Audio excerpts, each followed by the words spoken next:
Well, that's what it is, man. Elliott Wilson, we've been talking about doing this for a long time, man. We got for a long time. We did a little cradle to the grave. We got some complex in there. We did, man. You know, and look, you're a master, Vlad. I've always respected what you do. Thank you, bro. And you know, I've seen interviews where you've always spoken respectfully about me as well. Of course, absolutely. And I think that this is how media should work with each other. Yeah. We should respect what each other, you know, what we all do.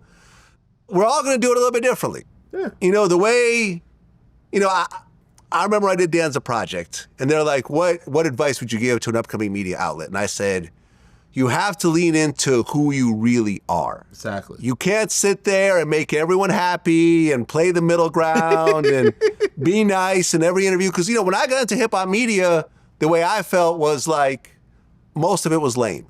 Mm-hmm. I felt that most of these radio interviews are promo pieces. They don't ask the real questions. What time the single drop? Yeah, you know, they don't talk about all the stuff that people talk about in the barbershops. You know, the albums be rapping about gang lyrics and gangster lyrics and blah blah, but no one ever asks about any of that. I'm like, nah, fuck that. Yeah. When I get into it, I'm gonna ask those types of questions. And people call me the police and the feds and all that. But look, these days everyone does what I do. Mm. You know, and like. And most don't do it with the level of professionalism or polish that you do it as. Yeah, and what you've done at XXL and Rap Radar, you've always owned your lane. You've always stayed true to yourself. And that's why the Drakes and the Kendricks and all of that, they have to acknowledge who you are, and the Nickies and everybody. You know, when you talk, people listen. You know what I'm saying? Yeah. You know, you talked about the Kendrick beef, the Kendrick and Drake beef. I remember when Not Like Us first came out, I was like, yo, it's a great song, but the mix quality takes away from it. And then that became a big, huge thing, right? Became a big, huge thing on Twitter. The DJ Vlad is right there, the DJ Vlad. But look what happened recently. The engineer who actually put it together said, yes, Kendrick was on the phone. I was having to mix it on the phone, and he just wanted out as, you know. And I also think they tweaked it. If you listen tweaked now it later on. It's better now. I was right. Yes. I was right the whole time. All I do is listen to audio all day long. I produce videos, and I have to make sure the audio's right.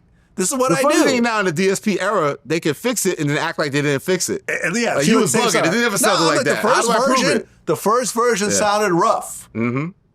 It took away from it. The version you hear now is not what you hear. It sounds great. Sonically sounds great, but it's a different song. Yeah. Me and Rodney Jerkins had a conversation about this. He's like, Vlad, you're right.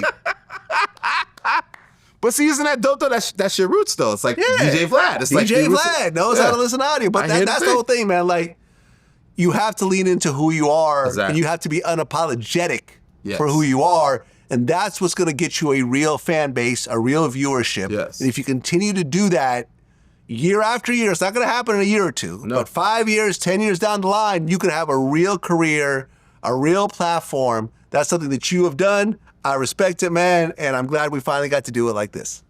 That's what it is. Till next time. Big Vlad.